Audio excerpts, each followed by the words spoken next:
Hi, in this video we are going to look at the local certificate authentication, which means that how does the client authenticate the server. This is the firewall or the server, what we're calling the server or the gateway. How the client is going to authenticate the firewall or the gateway. Here, as a first step, the client is going to send a hello message. The virtual gateway is going to send against this hello message. The virtual gateway is going to send to the client its local certificate. Here the client is going to receive the local certificate. This local certificate has been issued by the certificate authority. This can either be done offline or this can be done online, which means that a certificate had already been generated and was available with the firewall. So the firewall is going to send its certificate in step number 3, which was obtained from the CA, certificate authority. And when the client receives the certificate, the client confirms or checks the certificate against the CA certificate which the client would already have downloaded or imported from the certificate authority. And the certificate authority or the CA certificate is going to be used for authenticating the local certificate of the gateway. So there are two certificates which are coming into play here. One is the local certificate of the gateway and the other one is the CA certificate of the CA. The client uses the CA certificate of the CA of the certificate authority to validate and authenticate the local certificate that has been sent by the virtual gateway or by the gateway here. And once this is done, it has done the authentication, the client has verified the local certificate of the server. We say that local certificate authentication has happened. Then the client can actually start communicating with the virtual gateway. And if we have configured authentication, client authentication, then the client is going to be authenticated by the server, by this gateway in the next step.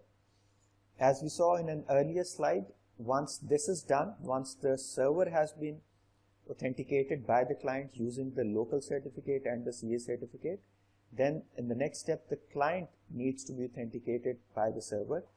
In order for the client to be authenticated, the client is going to share its username and password with the server. And with this step, we are going to see that how do we do the user authentication? How is the user authenticated by the server? The client or the user sends its username and password to the server or to the gateway. The gateway is going to forward this information to the authentication domain, whichever domain the user belongs to. The user can belong to the default domain or to any specific domain configured on the gateway. This authentication domain is responsible for authenticating the user based on the username and password. In this scenario, we are going to do local authentication. This means that the username and password database is present within this firewall, on this firewall, and the authentication domain is going to authenticate the user against that username password database in the user and user group module. And once this is done, the client is going to be authenticated here. This information is passed on to the authentication domain and back to the gateway device or the gateway module, which sends us an authentication success notice to the client. And the client is now logged into the server using the SSL VPN connection because it has been authenticated.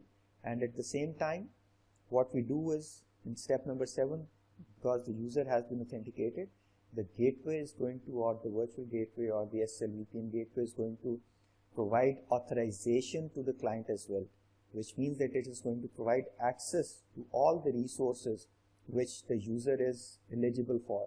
So the user can access all those resources based on the authorizations which have been configured on the virtual gateway. And now the user will be able to see those resources and access those resources through the virtual gateway or through the SSL VPN gateway.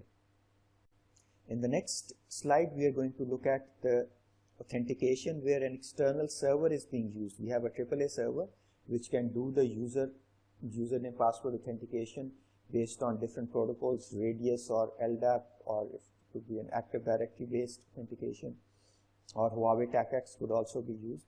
So it's a very similar process. The only difference is that now when the username password is passed on to the virtual gateway and it is passed on eventually to the authentication domain, the authentication domain is going to not going to use a local username database, your username password database, but it is going to send the username password information to the authentication server or the AAA server, which is available external to the firewall.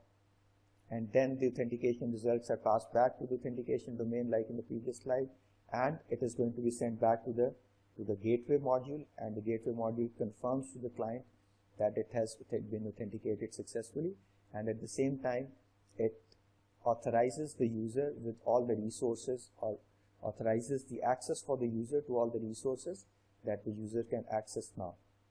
So in this way, this time the user is being authenticated not by the firewall locally, but by an external authentication server.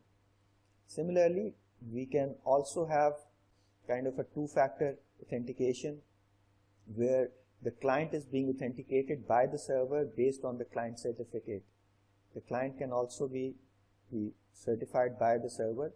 So this is not, we'll see in the next slide the exact mechanism of two-factor authentication. However, this is where the client is also being authenticated by the server using the client certificate. Similar to the server local certificate which we looked at a few slides earlier. This way, in this case, first the server is going to be authenticated by the client so that the client knows that this is the server it's going to use. The server authentication is done. Then when the user is being authenticated, the user or the client is also authenticated by the server using the client certificate. The client certificate is also imported from the client or from the certificate authority, and we have to make sure that the server certificate and the client certificate both are imported through the same certificate authority, so that the server can be authenticated by the client and the client can be authenticated by the server. However, since we are not using any password here, so this is certificate anonymous authentication. We are not authenticating, we are only authenticating the client, but we are not exactly authenticating the user that is sitting on the client by using a username and password. So this is simply certificate anonymous authentication.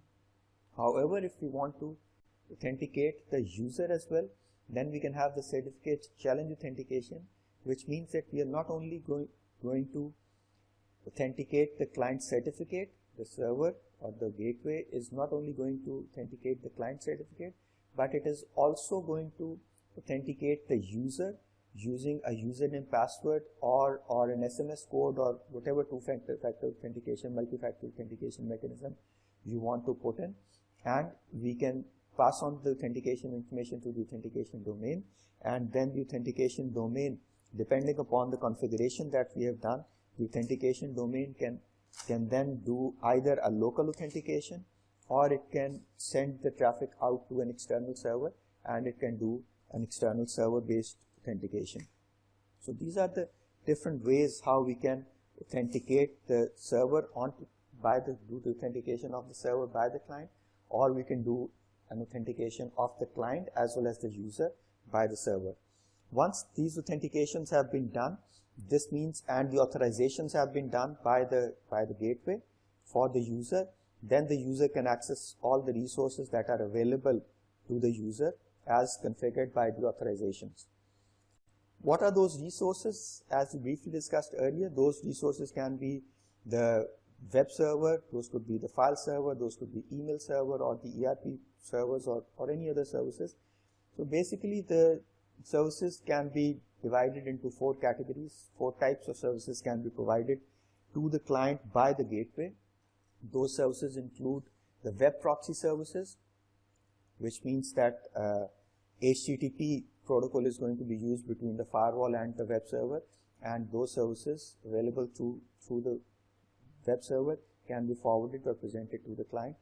We can have the file sharing services, which means that the client can access the resources available on a file server by using the SMB, server message block for Windows, or NFS for Linux, and those file services can be provided to the client. Then we can also have port forwarding. This means that the services which cannot be provided by using either the web or the file sharing services, they can be provided using the port forwarding services, for example telnet or desktop sharing, etc. And then we can also have the network extension services to be provided to the client or the user, where the client actually uses a VNIC and is assigned an IP address from the local network pool, and the client effectively becomes a part of the local network, and the client can access the local network as part of a user which is connected to the LAN, to the local LAN of the intranet. So this is like getting access to the resources sitting on the local LAN.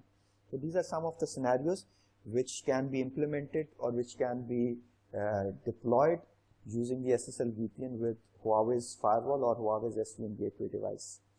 So this is the basic authentication, authorization, and resource provisioning processes available on these devices.